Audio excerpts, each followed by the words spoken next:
Sekarang serius Anda fahami akhirat ini. Perjalanan Anda, coba semua Anda ini yang berbicara akan mati, Anda akan mati, Anda akan mati, mati semuanya. Semoga panjang umur semuanya. Jangan buru-buru mati. Pengen lihat cucu? Pengen lihat cucu, Bu? Betul? Nggak lihat cicit sampai cucu mati mau? Minta tambah lagi sampai cicit pengen lihat.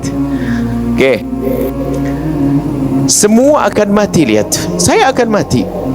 Berharap semoga panjang umur, sebab sebaik-baik seorang hamba itu yang umurnya panjang, amalnya baik. Setelah panjang umur pun tetap akan mati. Ingat, Anda bangun keyakinan sini. Kita akan mati, coba. Kalau sudah meninggal dunia, biarpun katanya membangun rumah megah tadi, nggak bisa. Seandainya dia berpesan, nak, istriku tercinta, sayang sama abang, tidak, sayang abang. Anakku cinta sama abah, tidak, cinta abah. Tolong nak ya, nanti kalau abah mati biar di kasur ini saja, jangan dibawa ke kubur, nak. Nggak ada yang mau denger. Dalam waktu cepat harus segera dibawa ke tempat itu. Kalau kita pergi sekarang pun serem di tempat itu. Mau tidak mau, coba bayangkan. Rumah megah yang Anda bangun, Anda akan tinggalkan. Mobil mewah yang Anda beli, mudah Anda akan tinggalkan. Lihat, itulah keadaan kita. Kalau kita sudah mati seperti itu, yang biasanya bisa teriak, tidak bisa lagi berteriak. Yang biasanya petentang-petenteng, adigang, adigung, adiguno, kesenang-wenangan sudah bisa lagi semuanya. Geluntung di ruang tengah itu. Mau mandi tidak bisa mandi, harus dimandikan oleh orang lain. Pakai baju pun nggak bisa mengenakan baju sendiri. Nggak bisa pakai jaket atau jas, nggak bisa. Pakai kain segi empat, kain kafan. Semuanya Anda akan merasakan itu semuanya. Saya akan merasakan. Kemudian setelah itu nggak bisa sholat, disolatin kita. Setelah itu akan dihantarkan ke kubur sana. Anda pikir Anda pasti mengalami ini nanti? Semakin kuat keyakinan Anda akan kehidupan itu nanti, menjadikan hidup Anda benar. Coba Anda berjalan dulu, Anda ayo sekarang. Seperti halnya begini loh, saya akan mengajak, kalau Anda ingin pergi ke pulau sana, kalau tidak saya kasih tahu tentang keadaan pulau, disuruh siap-siap, Anda ini malas. Di pulau itu nggak ada apa-apa. Ayo siap-siap di sana. Ayo barangnya di bawah. Saya akan ajak Anda pergi ke akhirat dulu saat ini. Ayo bersama-sama. Masuk liang lahat. Yang katanya manusia dimuliakan di dunia, ketahuilah harus ditanam itu. Pipi yang katanya disombongkan itu, wajah disombongkan, ditempelkan ke bumi. Mau sombong kita setelah itu? Setelah 3 hari meletus itu perut, yang katanya ganteng gak dalam, busuk, bau busuk. Dan bangkai yang paling busuk adalah bangkai manusia. Jangan sombong. Sombong dengan kekayaan kita tinggal. Sombong dengan tahta, lihat. Baru diangkat di lantai, jadi apa gitu? Pulang mati dia. Mati, dibawa ke kubur coba. Ditanam, ditaburkan, ditumpahkan tanah di atasnya, di atas kepalanya. Anda harus yakin ini bahasa itu ada di alam barzakh. Kemudian setelah ditanam di kubur, kita mendengar suara langkah kaki berjalan yang semakin jauh, semakin jauh. Padahal dia siapa? Orang yang katanya sangat mencintai kita. Dia nggak bisa bertahan kecuali beberapa menit di atas kubur kita. Lalu dia pergi. Kemudian di saat itu, lihat, ada pertanyaan. Kalau ini pertanyaan di dunia ini 77 pertanyaan urusan di dunia. Sekarang saya akan bicara tentang pertanyaan nanti di alam barzakh. Nanti lihat, ini ada plus. Sementara yang dipamerkan 77 pertanyaan, saya tambahin sekarang. Anda lihat, Anda rasakan. Jangan mikir kematian orang lain, Anda tidak serius nanti. Jangan mikir kematian orang lain. Masuk liang lahat, dikubur, itu hanya untuk menyimpan jasad kita. Alam kita berubah, bukan di situ. Kita masuk alam barzakh. Ketahuilah nama ada pertanyaan kubur. Tapi ingat, sebelum pertanyaan kubur, sebelum ditanya oleh malaikat Munkar Nakir, sudah ada mukaddimah suasana keadaan di kubur tadi. Anda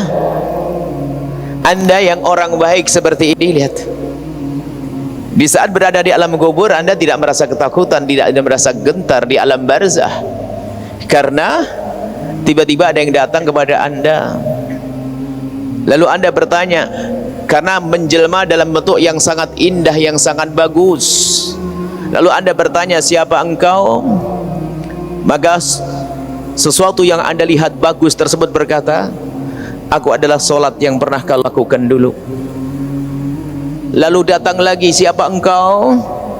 Aku adalah lemah lembutmu kepada istrimu dulu. Atau aku adalah pengabdianmu kepada suamimu kalau mayatnya perempuan. Ada datang suara lagi, apa itu?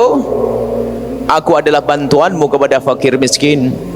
Aku adalah puasamu, dan terus karena Anda orang baik, maka sebelum malaikat mungkar nakir datang, Anda ditemani oleh amal-amal baik Anda, sehingga di saat Anda berada di alam barzah Anda tidak merasa takut dan gentar, sehingga di saat malaikat mungkar dan nakir datang kepada Anda bertanya, Anda tidak pernah takut. Karena apa? Anda tahu dia adalah seperti Anda, sama-sama makhluk Allah yang dia ditugasi untuk bertanya.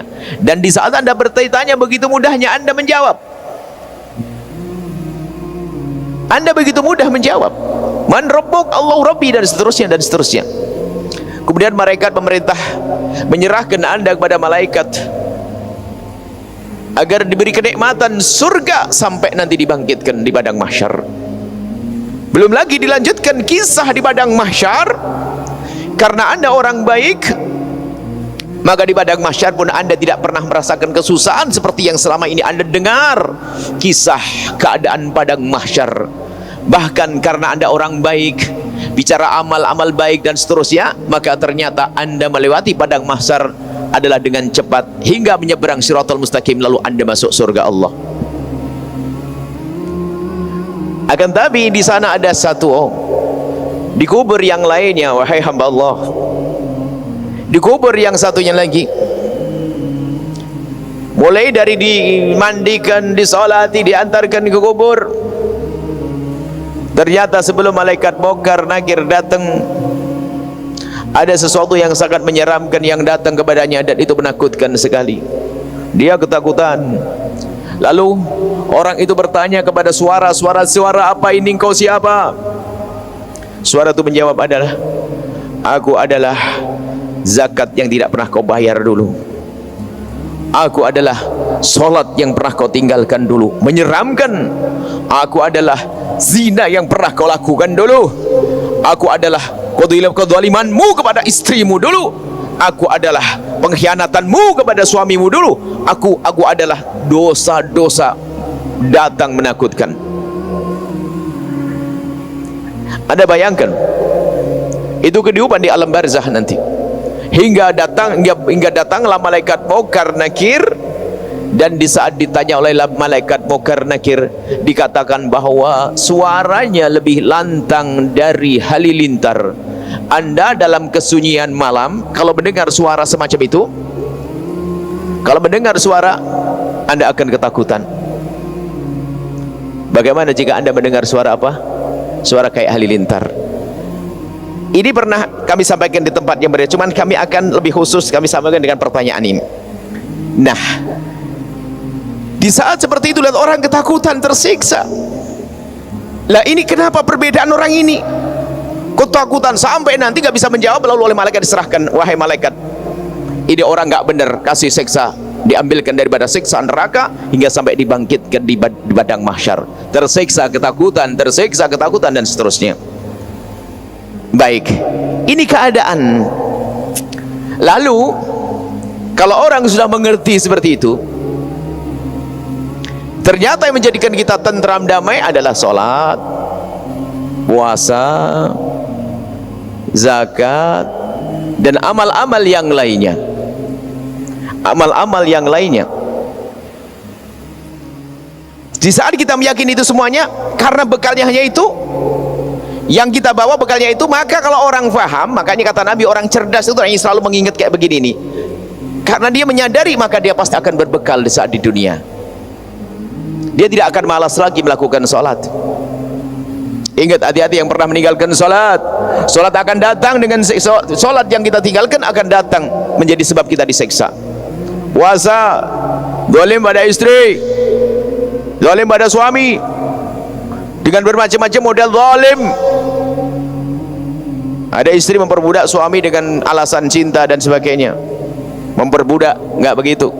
Suami menyiksa istrinya padahal dia sedang ngaji misalnya. Waduh, awas, hati-hati kecongkaan dalam beragama. Kelihatannya dekat kepada Allah, akan tapi dia tidak baik dengan sesama, tidak baik dengan saudara.